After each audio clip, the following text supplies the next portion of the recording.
Episodio 22. La noche que Maidebran tocó al hijo de Hurrem y lo pagó.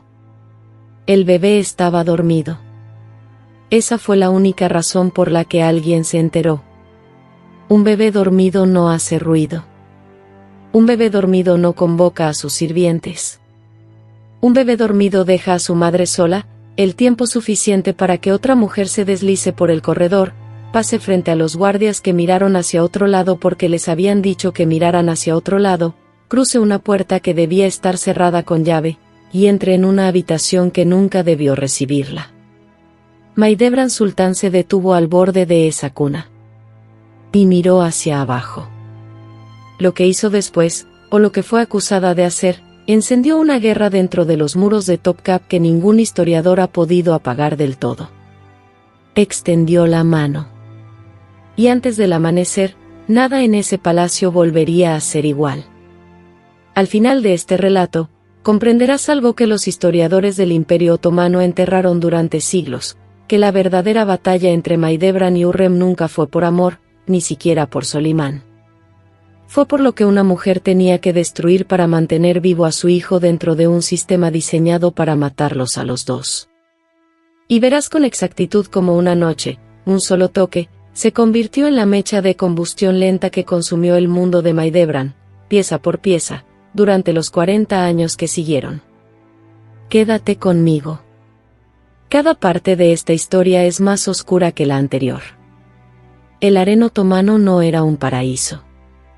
Quítale los azulejos y la seda, y lo que quedaba era un sistema cerrado de mujeres controladas e hijos políticos, donde el afecto era moneda de cambio y cada nacimiento era una amenaza para la supervivencia de alguien más.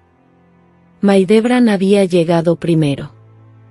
Entendía las reglas antes de que Hurrem existiera dentro de esos muros. Le había dado a Solimán un hijo, el Shehzade Mustafa, lo que significaba que ocupaba la posición más alta a la que una concubina podía aspirar, ser la madre del príncipe heredero. Luego llegó Hurrem. Y Hurrem no simplemente rompió las reglas. Las reescribió. Una por una. Hasta que el libro original dejó de existir. Pero esta historia no comienza con los celos. Comienza con algo más frío que los celos. Comienza con el miedo.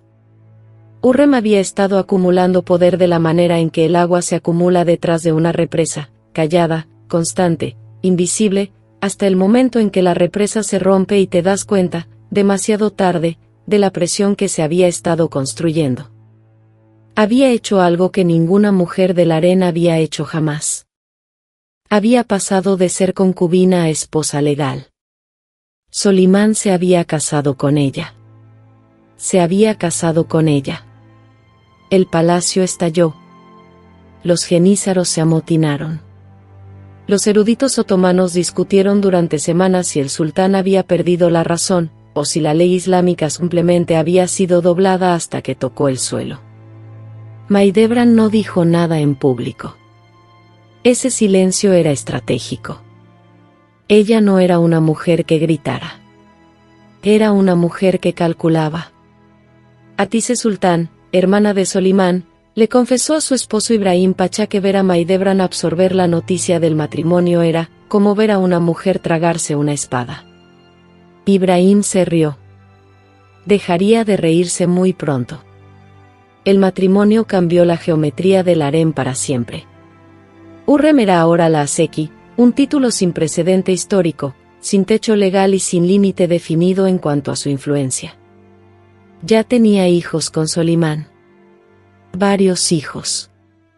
Y ahora poseía un estatus legal que Maidebran, con todos sus años y todos sus sacrificios, jamás podría reclamar.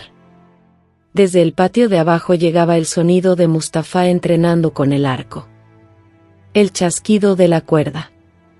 La respiración contenida antes del disparo. El olor a agua de rosas flotando en el corredor fuera del cuarto de los niños. Era la imagen de un futuro concreto, un futuro que se estaba llenando de grietas. El hijo de Maidebran estaba creciendo para convertirse exactamente en lo que un imperio necesitaba.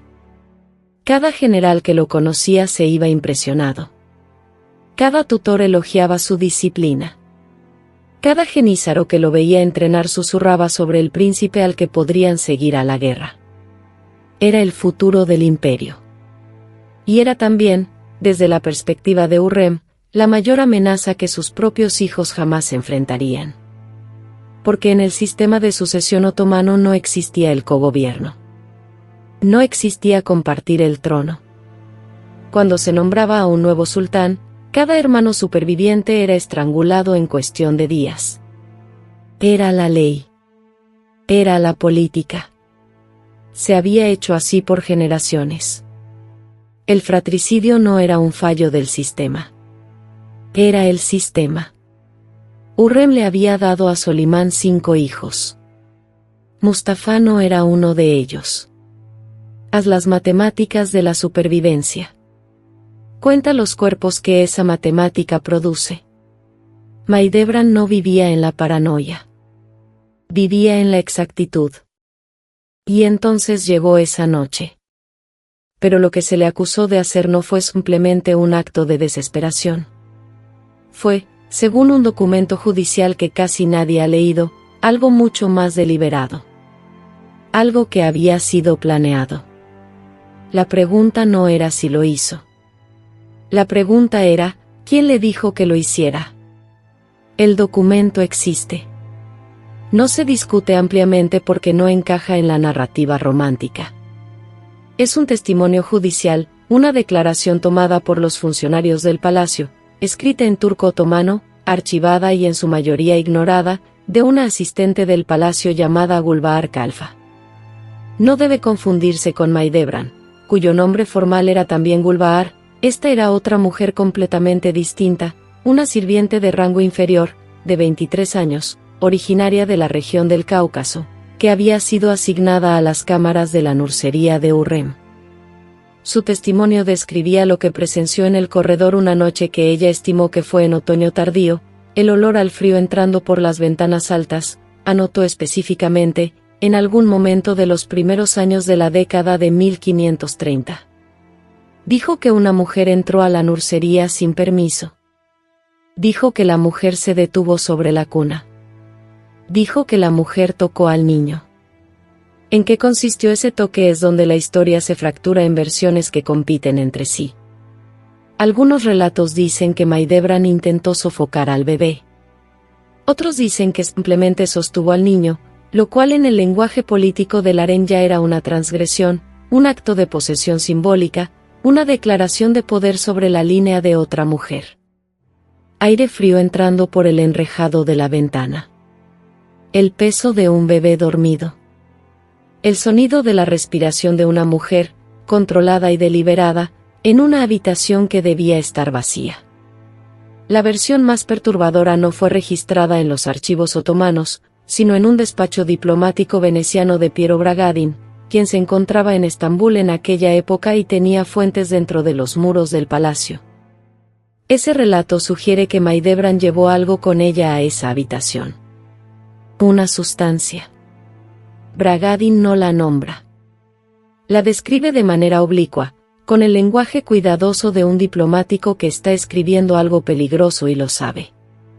Dice únicamente que, la sultana del príncipe mayor fue hallada portando en la nursería una preparación del tipo utilizado en ciertas prácticas orientales para el callado final del sufrimiento. Veneno. Ahora, antes de llegar a una conclusión, espera. Porque el despacho veneciano fue escrito por un hombre con una agenda. Bragadin intentaba documentar la inestabilidad de la corte otomana para la República de Venecia. Una historia de envenenamiento entre concubinas rivales servía perfectamente a esa narrativa. Hacía que los otomanos parecieran bárbaros. Le daba a Venecia influencia de inteligencia. Puede que estuviera reportando con precisión.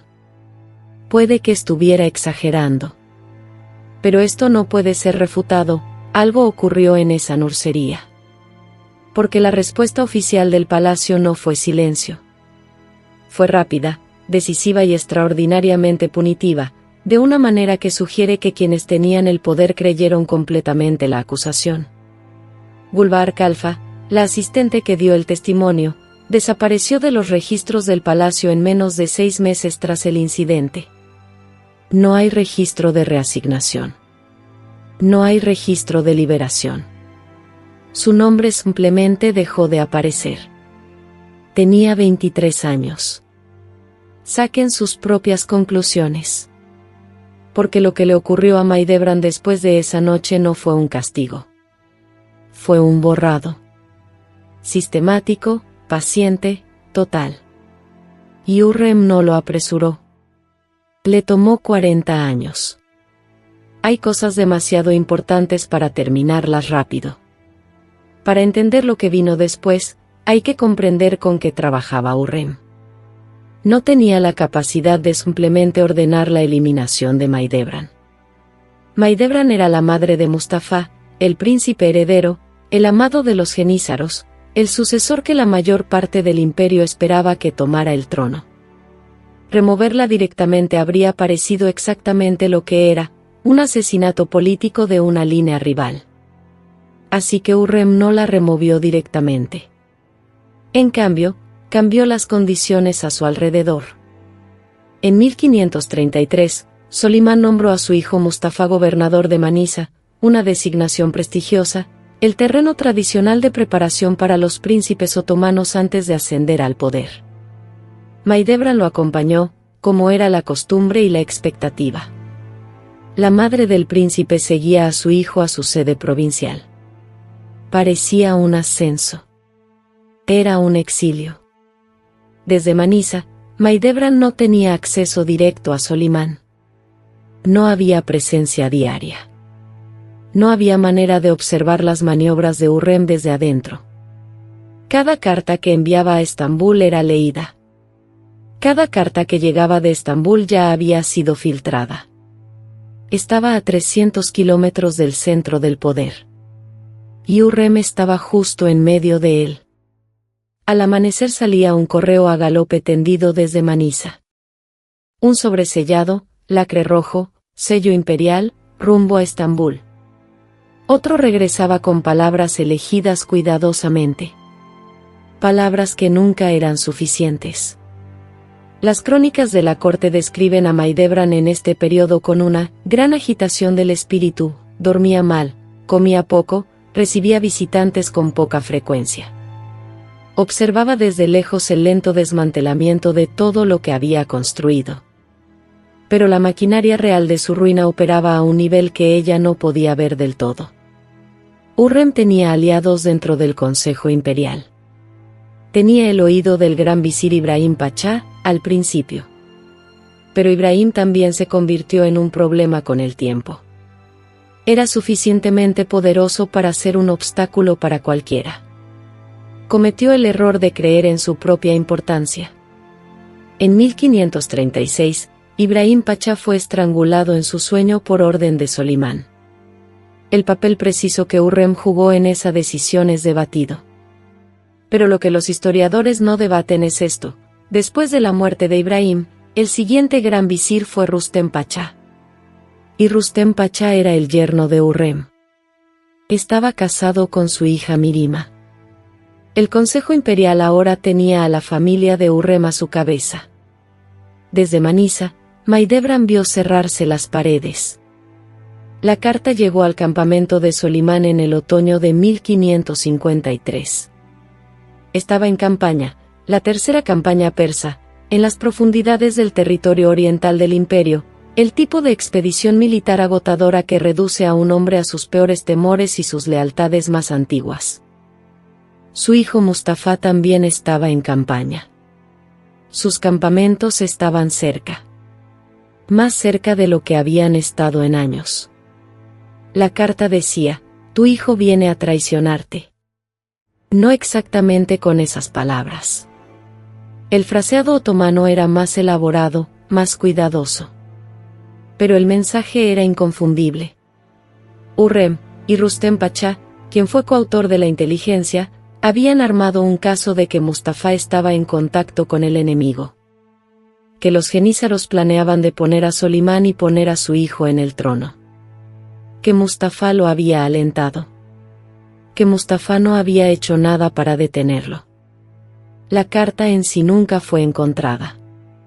Su contenido ha sido reconstruido a partir de declaraciones judiciales y del relato del diplomático flamenco Hiergi Selim de Busbek, quien estaba en Estambul durante ese periodo y entrevistó a testigos. Y aquí está el giro que lo cambia todo. Los historiadores han debatido el contenido de la carta durante siglos. Lo que han debatido menos, y lo que cambia absolutamente todo, es el momento. La carta llegó en el instante preciso en que Solimán estaba más aislado, más paranoico, y más dependiente de la red de inteligencia de Rustem Pachá. Llegó después de que años de evidencia incremental habían sido alimentados al sultán, piezas pequeñas, cuidadosamente espaciadas, de que las ambiciones de su hijo superaban su lealtad. La evidencia era fabricada. O era real.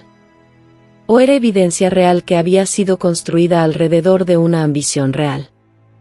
La distinción apenas importa cuando el hombre que la está leyendo ya ha sido condicionado durante una década para ver a su hijo como una amenaza. Solimán llamó a Mustafa a su tienda. Mustafa fue. Voluntariamente. Porque era el hijo de su padre, y aún creía que la lealtad era recompensada con lealtad. Pasó junto a los mudos, los verdugos del palacio que operaban en silencio, y entró a la tienda. Nunca salió. Después llegó el silencio. Los genízaros que habían amado a Mustafa permanecieron en su formación y no se movieron. Algunos lloraron. Ninguno hizo nada.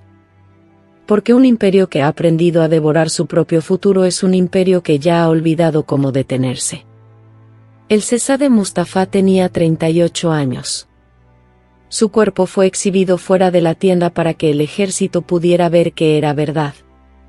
Un oficial genízaro llamado Kara Ahmed Pachá se alejó de la exhibición y no dijo nada durante 3 días. No comió nada. No habló con nadie. Cuando finalmente volvió a hablar, dijo únicamente: «Hemos matado el mañana». Él mismo fue ejecutado por orden de Solimán 2 años después, casi con certeza por instigación de Hurrem, antes de que pudiera convertirse en un problema. Ahora regresa al principio. Regresa a la cuna. Regresa a la noche en que Mahidevran se detuvo sobre el bebé de Hurrem y extendió la mano. Porque ahora sabes lo que ese momento realmente fue. No fue el comienzo de una enemistad. Era el centro de una guerra que ya había comenzado. Y Mahidevran, con todo su cálculo, con toda su paciencia, siempre trajo una espada a un campo de batalla donde su adversaria ya había traído un ejército. Mustafa fue enterrado en Bursa, en el complejo funerario de su tatarabuelo. Su funeral fue enorme. El duelo fue público, visible y peligroso, el tipo de duelo que los imperios han aprendido a temer, porque tiene una manera de convertirse en otra cosa. Mahidevran estuvo en su entierro. La habían convocado desde Manisa cuando murió su hijo, o quizás viajó sin ser convocada. Las fuentes difieren en ese detalle, y no importa, porque cuando llegó a su tumba, ya no había nada más que hacer excepto quedarse. Así que se quedó. Se negó a dejar Bursa. Se negó a regresar a Estambul. Rechazó cada oferta de alojamiento que no estuviera cerca de la tumba de su hijo. Le fue retirado su ingreso. Hurrem se aseguró de eso, peticionando a Solimán para que retirara las asignaciones financieras de Mahidevran con el argumento de que ya no tenía ningún príncipe que representar. Lo cual era técnicamente cierto. Y así Mahidevran, que alguna vez fue la mujer más poderosa del Imperio Otomano, la concubina reconocida del sultán, la madre del heredero, fue dejada en Bursa sin ingresos, sin estatus, sin protección y sin futuro. Sobrevivió con caridad. Con donaciones de los ciudadanos de Bursa, que habían amado a Mustafa y transfirieron ese amor, en parte, a su madre arruinada. Con la contribución discreta ocasional de genízaros que recordaban, y que tenían cuidado de no ser vistos recordando. El suelo de piedra fría del mausoleo de Mustafa. El olor al incienso quemando para un hombre que llevaba días muerto. Una mujer sentada con la espalda contra la tumba, sin rezar, sin hablar, simplemente, quedándose. Vivió otra década. Tras la muerte de Mahidevran, entre sus escasas posesiones se encontró una carta sellada. Estaba dirigida a Solimán. Nunca fue abierta en vida de ella. No sabemos qué decía. Algunos historiadores creen que era una denuncia de Hurrem. Otros creen que era una confesión del incidente en la nursería, un acto de limpieza de conciencia escrito demasiado tarde para importar. Fue destruida, sin abrir, por los funcionarios del palacio que entendieron que algunas cosas son más peligrosas como misterios que como hechos. Hurrem murió en 1558, 5 años después de la ejecución de Mustafa. Murió en el palacio, en sus propias habitaciones, rodeada de asistentes y de sus hijos supervivientes. Murió como esposa legal del sultán, Aseki del Imperio Otomano, en posesión de todos sus títulos y de todo su poder. Era la ganadora. Sin ambigüedad. Histórica y completamente.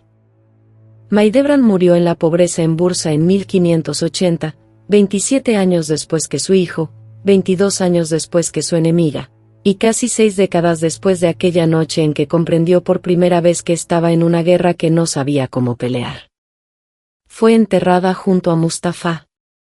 Ella misma lo había solicitado décadas antes de morir. Como si hubiera sabido, incluso entonces, que la tumba era el único lugar donde finalmente estaría a salvo.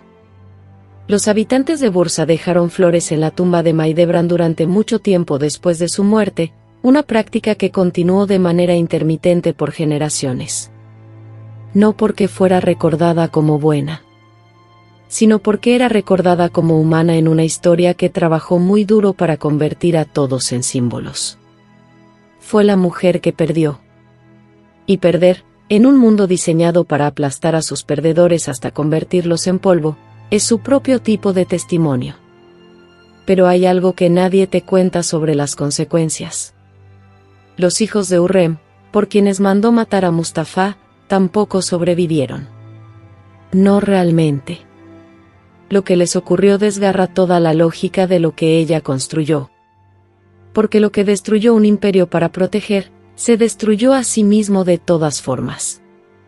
Brevemente. Porque importa.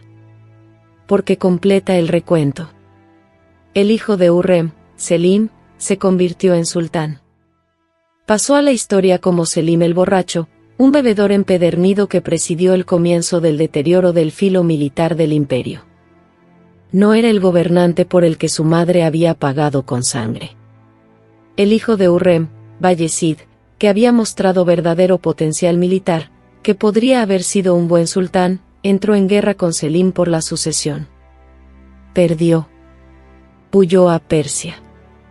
Fue entregado a los verdugos otomanos por el Shah, quien necesitaba más la buena voluntad de Solimán de lo que necesitaba a un príncipe refugiado. Bayezid fue ejecutado en Persia en 1561. Junto con sus 4 hijos. El hijo menor de Hurrem, Ziangir, tenía una discapacidad física, una afección de la columna desde el nacimiento. Era, según la mayoría de los relatos, el más dotado intelectualmente de sus hijos. Murió de pena, según se dice, poco después de la ejecución de Mustafa. Había sido cercano a su medio hermano. Él no había querido esto. Tenía 22 años. Entonces cuenta lo que Hurrem realmente compró con la maquinaria que construyó y las vidas que terminó. Un hijo que se convirtió en un sultán débil. Un hijo ejecutado en el exilio. Un hijo muerto de pena. Un hijo nacido sin posibilidad de gobernar. Y Mustafa, quien por cada relato habría sido magnífico, estrangulado en una tienda por orden de su propio padre, antes de cumplir los 40, porque una carta dijo que era peligroso. Los archivos no sienten nada por todo esto. Pero nosotros sí podemos. Esta es la pregunta que deja esta historia. No, ¿quién ganó? Eso ya lo sabemos. La respuesta está en los registros históricos, escrita en títulos y tumbas y en las listas de sucesión de los sultanes. La pregunta es, ¿cuánto cuesta ganar cuando el sistema que te dio tu victoria es el mismo sistema que garantiza que tus hijos pagarán por ella? Hurrem entendía el harén. Lo entendía de la manera en que un prisionero entiende una prisión, no como un lugar extraño, sino como la arquitectura total de su realidad. No escapó de él. Lo dominó. Dobló sus reglas, reescribió su lógica, convirtió sus crueldades en su propio ascenso. Y luego transmitió ese dominio a una generación de hijos que heredaron un trono construido sobre arena y sangre, rodeados de genízaros que recordaban a Mustafa, gestionados por visires que habían aprendido que la lealtad era una transacción, gobernando un imperio al que se le había dicho, durante décadas, que la ley podía reescribirse cuando el poder lo necesitara. Mahidevran perdió. Perdió su estatus, sus ingresos, su hijo, su enemiga, su dignidad y, durante mucho tiempo, su nombre. La mayoría de las personas que conocen esta historia la conocen como la historia de Hurrem. Mahidevran es una nota al pie. Una villana. La primera concubina celosa que no pudo aceptar el nuevo orden. Pero siéntate con ella por un momento, en el frío de ese mausoleo en Bursa. Siéntate con una mujer que sobrevivió a su hijo 27 años. Que sobrevivió a su enemiga 22 años. Que no tenía ingresos, ni protección, ni camino de regreso, ni futuro, y que aún así se levantó cada mañana y siguió viva, porque quedarse era la única forma de desafío que le quedaba. No cambió la historia. Pero la presenció. Completamente. Desde adentro hacia afuera. Desde el principio hasta el mismísimo final. Y eso es un tipo diferente de supervivencia que ganar. La cuna del principio. El bebé dormido. La mano que se extiende hacia abajo. No sabemos con certeza lo que hizo esa mano. Pero sabemos todo lo que inició. Sabemos cada vida que se deshizo a partir de esa única noche. Y ese conocimiento, el peso de la cascada, es más pesado que cualquier respuesta que pudiéramos encontrar. Aquí está la pregunta con la que quiero que te quedes después de cerrar este video. En un sistema diseñado para hacer imposible la supervivencia a menos que estés dispuesto a destruir a alguien más, ¿es la persona que se niega a destruir el héroe? ¿O simplemente el perdedor? ¿Y hay alguna diferencia? Si esta historia te llegó tan hondo como a mí al narrarla, la historia que no se cuenta, las mujeres que la historia aplana hasta convertirlas en notas al pie, la arquitectura real del poder debajo del romance, entonces ya sabes lo que tienes que hacer. Suscríbete. Porque hay 50 historias más como esta enterradas en los archivos otomanos, y vamos a desenterrar cada una de ellas. Déjame un comentario. ¿Quién crees que fue realmente Mahidevran? ¿Villana? ¿Víctima? ¿Las dos? Y si quieres el siguiente capítulo de esta historia, lo que ocurrió dentro del harén después de que tanto Hurrem como Mahidevran desaparecieron, cuando una nueva generación de mujeres heredó un imperio que ya se había devorado a sí mismo desde adentro, ese video ya está aquí. La historia no se detiene. Nosotros tampoco.